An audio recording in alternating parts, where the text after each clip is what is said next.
Really great to be here, everyone, and give you a few updates.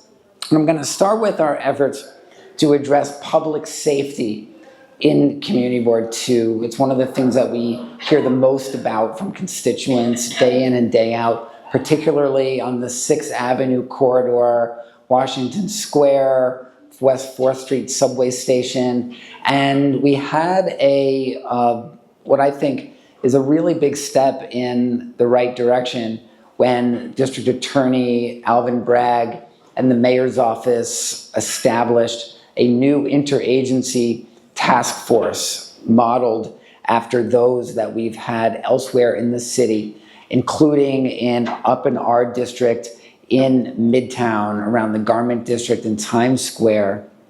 And what it is a task force of government stakeholders and community stakeholders that meets every 2 weeks and gets everyone around the table, and not just the decision makers on top, that's important, but the actual social service agencies that are out in the neighborhood.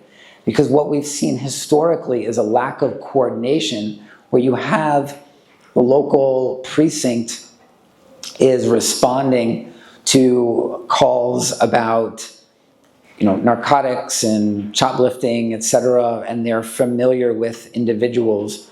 Often they've got mental health and substance use disorder issues as well. And then on the other hand, you've got social service agencies and homeless outreach groups who are going out and engaging with those people as well, but they're never talking to each other, the precinct and the social service agencies. So what we found in the Garment District, the 8th Avenue corridor between 34th Street and 42nd Street up in Times Square, is that when we get everyone around the table and they come up with a plan for addressing on a case-by-case basis the public safety needs, what are the locations that are problematic, who are the individuals in our community who are cycling in and out of the precinct, and what can we do, marshaling all the resources of the city to address it. We've seen improvement. Now we've got that down here in the village. It's something that we've been asking for a long time, and really happy to have it, and we're hoping to be able to report on results of that effort. I always want to mention this when I talk about public safety, is my call to expand the Be Heard program to our district. That is a program in which mental health professionals respond to mental health crisis calls in addition to just the precinct. Because right now in our district, when someone calls 911 for a mental health crisis call, it's the local precinct cops responding. Did anyone see the video of Wendy Williams calling for help in Hudson Yards and there's a bunch of beat cops come into her apartment building to bring her to get help. We need, for those kind of calls, mental health professionals to be out in the field. And there's 31 precincts in New York City who have this program and 0 in Council District 3. So when I'm down at City Hall in this year's budget, my number one priority is getting the Be Heard program expanded. And when I'm engaging with potential mayoral candidates and others, I'm asking them about this program, because we should have this program citywide, and we certainly should have it on the west side of Manhattan, a district that sees between 50 and 100 million tourists every year and huge amounts of people in our transit hubs. We need this program, very important. My scaffolding legislation is probably going to get voted on next week at next week's stated meeting.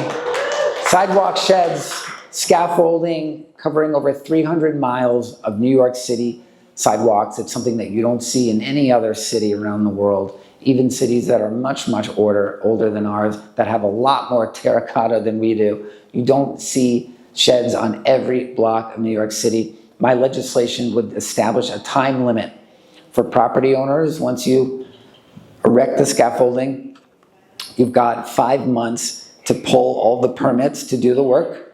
and then you have 8 months to begin the work. If you need more time, because sometimes, and I'm looking at you because you're always thinking about the property owners.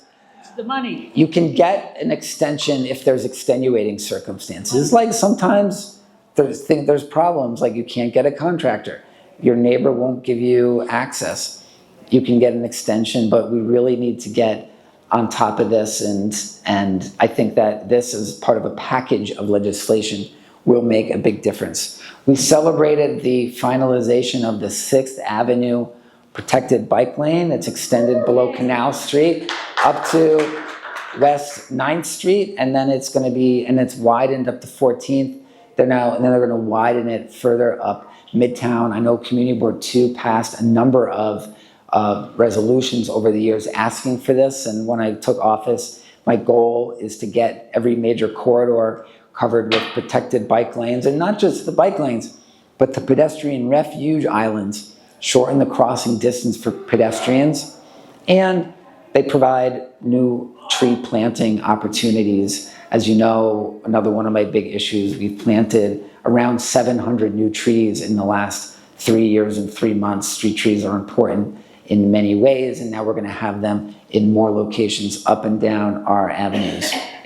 A week from tonight, we are having our participatory budgeting expo. For those of you not familiar with participatory budgeting, that is the process through which you can vote on how your tax dollars are spent in our community. I've put aside $1 million in city council discretionary funds for city capital projects that the community will get to vote on how it is spent. Thank you.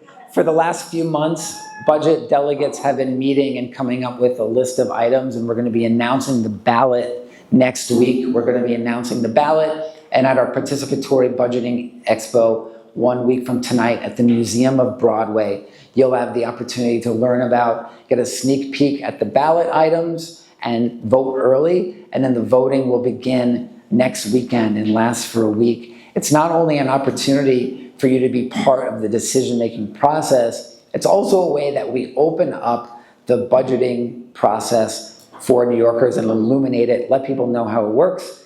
And high school and middle school students are eligible to vote, and for many young people, it's the first time they've ever voted in their lives on anything, and I'm so excited about that, and really excited to be here with you, and thank you for the opportunity. Thank you.